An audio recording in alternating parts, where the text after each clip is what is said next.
मुंबईसह उपनगरात रात्रभर मुसळधार पाऊस। पुढील 2 ते 3 तास मुसळधार पाऊस राहण्याची शक्यता। दक्षिण मुंबईत सर्वाधिक पावसाची नोंद। हवामान विभागाची माहिती।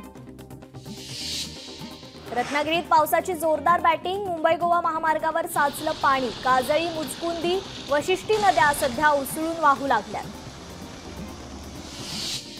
कराड पाटण तालुक्यात रात्रभर मुसळधार पाऊस। जोरदार पावसामुळे शेतकऱ्यांची भात पेरणीसाठी लगबग। कोयना धरण परिसरात पावसाचा जोर वाढला। मुंबईत मुसळधार पावसामुळे मुंबईच्या सायन्स सर्कल परिसरात साचलं पाणी। नागपूर जिल्ह्याला पावसाचा अलर्ट। हवामान विभागाच्या अंदाजानुसार 17 ते 21 जून दरम्यान मेघगर्जनेसह मुसळधार पावसाची शक्यता।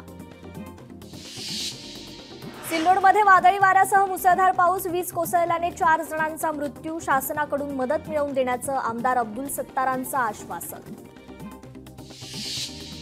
जामनेर तालुक्यात पावसाची जोरदार हजेरी। पावसामुळे वाकी गावाजवळ असलेला पर्यायी रस्ता गेला वाहून। नाल्याचं पाणी शेतात शिरल्याने शेतकऱ्यांचं मोठं नुकसान। मराठवाड्याची तहान भागवणाऱ्या जायकवाडी धरणाची पाणी पातळी वाढली। जायकवाडी धरणाची पाणी पातळी 29.76%वर। हिंगोली जिल्ह्यात खरीप हंगाम पेरणीला सुरुवात। ट्रॅक्टरच्या माध्यमातून शेतामध्ये कापूस, सोयाबीन, उडीद पिकांची पेरणी। सोयाबीनला भाव नसल्याने लागवडीत घट। हिंगोलीत खरीप हंगामाच्या पेरणीसाठी शेतकरी सज्ज। पेरणीसाठी लागणारं साहित्य खरेदी करण्यासाठी शेतकऱ्यांची बाजारात गर्दी। कराडमध्ये शेतकऱ्यांना तत्काळ कर्जमाफी मिळण्याच्या मागणीसाठी विविध शेतकरी संघटनांचं तहसीलदारांना निवेदन। कर्जमाफी जाहीर झाली नाही तर तीव्र आंदोलनाचा इशारा। सिल्लोड तालुक्यातील मिरची उत्पादक शेतकरी अडचणीत। मिरचीवर मोठ्या प्रमाणात कोकडा रोग पडल्याने शेतकरी सापडले अडचणीत। खासदार सोनिया गांधी नवी दिल्लीतील गंगाराम रुग्णालयात दाखल। पोटाशी संबंधित तक्रारीवरून त्यांच्यावर गॅस्ट्रो विभागात उपचार सुरू। प्रकृती स्थिर।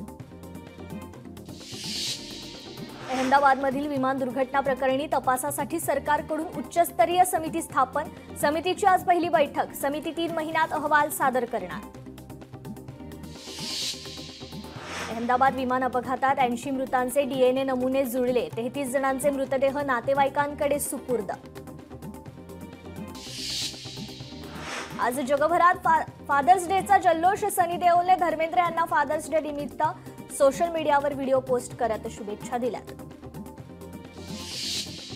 सोनम कपूर त्याच्या पतीसोबत म्हणजेच आनंद आहुजासोबत एअरपोर्टवर स्पॉट। सोनम आणि आनंदमध्ये दिसली स्पेशल बॉन्डिंग। गेल्या वर्षभरात जगभरातील 2,10,00,000 मुलांची शाळा सुटली। युनेस्कोच्या अहवालात माहिती। शालाबाह्य मुलांची संख्या 27,20,00,000वर पोहोचली। इराणने पाठवलेलं 100हून अधिक UAV इस्रायलने रोखलं। IDFची माहिती। साताऱ्यातील कुस्तीपटू सुधीर पुंडेकर याची सुवर्ण कामगिरी। किर्गिझिस्तानमध्ये पार पडलेल्या आंतरराष्ट्रीय स्पोर्ट्स गेममध्ये सुवर्ण पदकाची कमाई। महिलेची फसवणूक करून 19 लाखांचा गंडा घालणाऱ्या प्रसिद्ध युट्यूबरला दिल्लीतून अटक। मुंबई सायबर पोलिसांची मोठी कारवाई। वैजापूर तालुक्यात कोयत्याने वार करत पत्नीची हत्या। गळ्यावर आणि चेहऱ्यावर वार करत केली हत्या। फरार झालेला आरोपी चांगदेव शेलारचा वैजापूर पोलिसांकडून शोध सुरू। चंद्रपूरमध्ये पत्नीने केली पतीची हत्या। सिंदेवाही तालुक्यातील धक्कादायक घटना। घरगुती वादातून हत्या केल्याची पोलिसांची माहिती। सिंदेवाही पोलीस स्टेशनमध्ये गुन्हा दाखल। पोलिसांकडून आरोपी पत्नीला अटक। लोकशाही मराठी ऐका, पहा, जागरूक रहा।